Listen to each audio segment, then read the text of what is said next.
Hey everybody, welcome back to the channel. I have finally got the reloading studio in good enough shape to do some rifle setup and get set up for hunting season.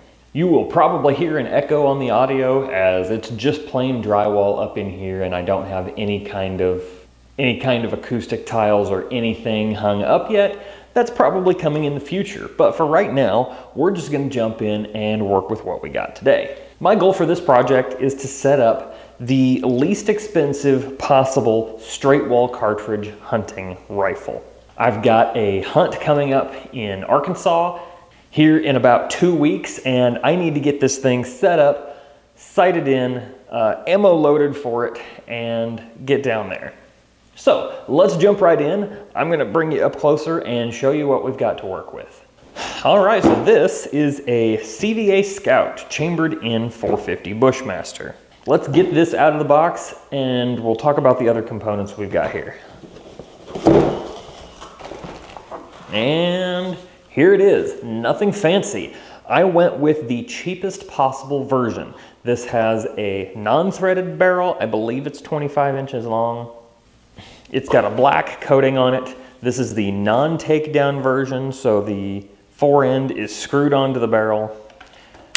But it is a break action. It feels like it's got a really solid lockup. The stock is, of course, hollow plastic, nothing to write home about. It does have the CVA crushed zone recoil pad on here, which I've found to be pretty effective on my muzzleloader. And yeah, super basic single shot break action package here. That's the rifle. I'm gonna be putting on top of it a Leupold VX3i 3.5 to 10 by 40.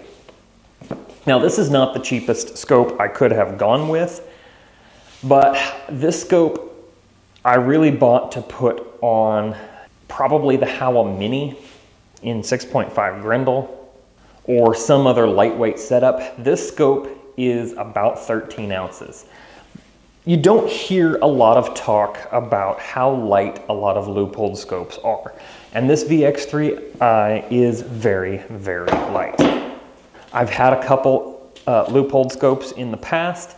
My wife's Squirrel Hunting 22 has a Leupold VX Freedom 2 to 7 on it, and I really, really like that scope. So I thought I'd give this one a try. I did pick this one up used on eBay and shipped. I think I got it here for $350. Again, I could have gone cheaper, but the cheapest I probably would go on a scope for this is something like a Vortex Diamondback scope for this. But again, I had this one that I just got in and it's not mounted to anything yet, so we're gonna pair it up with the CVA Scout here.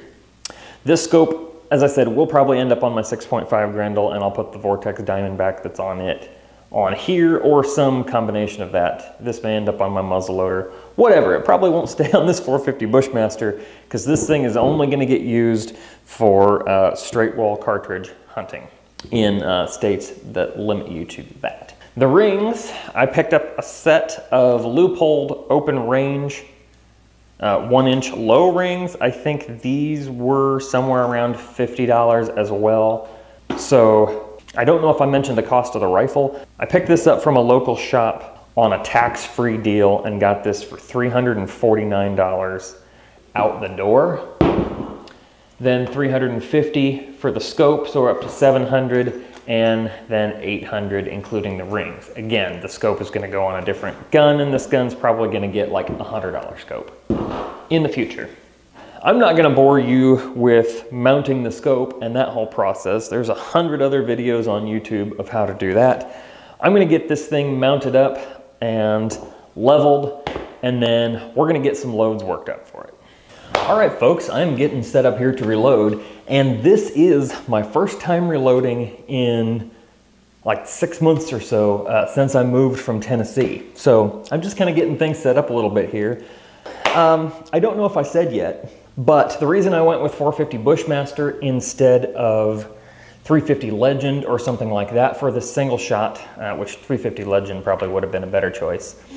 But I already have the brass and I already have bullets to load for 450 Bushmaster. Now I don't have the greatest bullets, probably I don't have the 450 FTX, but I do have the 425 FTX. This is really a 45 Colt bullet, and it says right on the front of the box, it's designed for velocities from 800 to 2100 feet per second. So we're gonna be shooting for that 2100 feet per second mark, seeing if we can keep our velocities pretty low. I've got a few different powders that should work if we have to switch things up. Like I said, I'm gonna start with the little gun. I also have Winchester 296 and H110, which are supposed to be the same powders, but the data in the manuals is always slightly different for them. So that's what we're going with. I'm gonna start by loading up 10 rounds here at just a random, just kind of an arbitrary 36 grain charge with this bullet, and we're gonna put some rounds through the gun, get it sighted in, and then we'll actually start the load work up. So the first thing I'm gonna do is just size these cases. Oh, the other component I didn't mention is Remington 7.5 small rifle primers. From what I see on forums, these are kind of magic in 450 Bushmaster, and they get the kind of ignition we're looking for. With a large case volume small primer cartridge with pistol powder, which is kind of traditionally harder to ignite, so we need a little bit hotter primer for that, and the Remington 7.5s. From what I've heard, get the job done pretty well. You're seeing me here now because you're watching this on YouTube. Thank you for that. I appreciate it. YouTube is where I get most of my channel revenue. But because this is YouTube, new videos on reloading are kind of taboo. So if you want to see the reloading portion, go check out the same video on Rumble. The full video will be there. Otherwise, we're gonna jump right out to the range and get to shooting this thing. All right, folks, I've got you looking at me from the opposite way as normal because the sun's pretty harsh back from over this way. I can get my hearing protection on here. It is a very windy day. I did a quick bore sight, and it's as close as, I'm not gonna dial anything before I start shooting. The bore and the scope are pretty close. I do have the Garmin chronograph set up there to capture velocities. I'm really gonna try hard not to get scoped. Looks like my hat should clear the top. I don't know what kind of recoil to expect out of this. I think it's a little lighter than the Ruger American 450 Bushmaster of my friends that I shot before, but I'm hoping that it's not too punishing in this lightweight little gun. It's light, but it's not the lightest. It does have a pretty heavy profile barrel on it, you can see. It's probably a good thing. I should weigh it when we get all done. I don't think the weight is going to be too much to carry around in the field all day. I think it'll be just fine, but I'm hoping that the little bit of weight that is there soaks up some of the recoil, and I might just be being a baby about this. Scope does have a nice, good long eye relief there, which I really do like. And I could use it clear up to about here. So it's got a pretty forgiving eye box. Oh, okay, that's got a little thump to it, but not bad. All right, the velocity on that was 2346. So already at this low charge, that's 200 feet per second higher than I want to be. I may see the bullet hole on the paper there, but it's hard to tell. I should have brought out my binoculars or spotting scope, but I'm gonna run up and see if I can see where it went. Okay, that is about 8 inches low at 100 yards. We'll come up 9 MOA and see where that puts us. It did not hit the paper, but I haven't shot at that target with anything but like 22s and 6.5s. So the 45 caliber hole in the paper was pretty easy to see in my target backer, that is. Yeah, that one was almost 2,400 feet per second. Not seeing where we're at on the paper. I'll take one more shot and then I'll go down there and look. I'm thinking because of this long barrel, we're probably not gonna be able to get this bullet to go slow enough. I really don't want a fist taken out of the shoulder of a deer and it not to die right away. That doesn't seem right. From doing a little bit of reading on the forums, this bullet is kind of known. If you launch it too fast, it can blow up on the shoulder or fragment on impact. All right, that trigger's maybe a little heavier than I first thought. Maybe 4 pounds, 5 pounds maybe. It's kind of heavy. All right, I'm gonna go see if I can find where I'm at on that paper. Okay, those two shots stacked right on top of each other, about 3 inches high and 4 inches to the left. So I'll dial in a quick correction there. And if I'm on paper with this next one, I'm just gonna go ahead and shoot the next 7 shots into one group and just see what happens.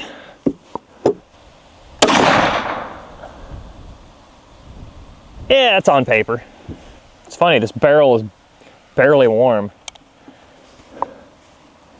That one was clear down to 2314. The shot below it was 2396. So yeah, it's got quite the kick. That one was over 2,400 feet per second, 2404. That shot, I think I slapped.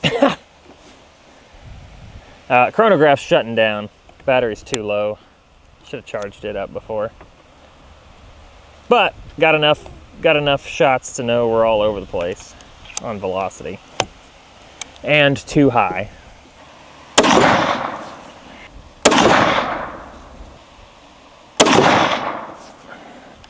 Last shot here, I think.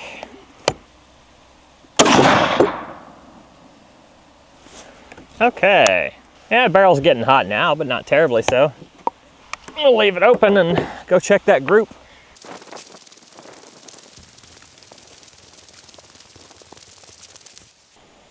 All right, there we are. So, first shot was there. Adjusted when we got close to the edge of the paper, 2 shots touching there, and then we got 7 shots in there. I'm not expecting, oh, I think there's one there too. That's probably the one I slapped the heck out of. There, we got like a 2.5 inch group, which is actually, I would be halfway okay with that for hunting. But this is the first 10 shots through the barrel. So we're not actually expecting them to hit anywhere in the same area. They're here, that's just fine. I'm gonna be all right with that for now. We'll hope things tighten up once we get some more rounds through the barrel, but if not, that'll be perfectly serviceable. All right, so that velocity is just too fast. I don't wanna push these bullets that fast, especially if we're gonna be hitting the deer within 100 yards, which is the goal. This bullet might be good for deer in a 16-inch barrel that we could get the velocities down a little bit, but in this longer barrel, it's just not gonna do the job for us. I do have the 240 grain XTP mag. I'm gonna look up what the recommended expansion velocities for hunting on that are. I may have to order some more bullets. I do have time to get some more bullets here and get a load worked up with them. Not a lot of time. I was hoping to get things done today, but that's okay. I'm gonna do a little research on those 240 mags. I may come right back here and velocity test those as well. I don't know if I said earlier, but that 36 grain charge is on the low end of recommended charges for this load.